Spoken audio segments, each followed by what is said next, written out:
Hello everyone, today we are going to learn how to use a can opener two different ways. The first way is with the can opening on the side and the cut happening on the top of the can. You do want to always wash your cans off so that nothing could get inside them. You never know when they've been stored or there's dust or anything else like that. So this one, it works very easy, as you can see, and that was actually slowed down for you. Your lid will fall in, but it helps to pour the juice out. However, the can lid is going to be sharp, but the top of the can is going to be smooth, but otherwise leaves no mess, no fuss. The second way to open a can with a can opener is going to be this new way everybody's talking about, which is placing the can on top where the cut actually happens in the side of the can.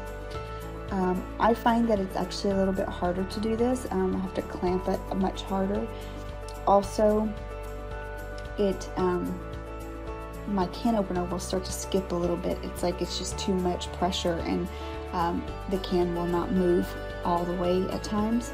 It could be that the paper is on the side and it's catching on the paper a little bit, which is possible. Personally, I'm going to say, as far as the can opener challenge, I will go with the original way that I've always done, because you will see here in a minute, it makes quite a mess on my counter. It also leaves the top of the can very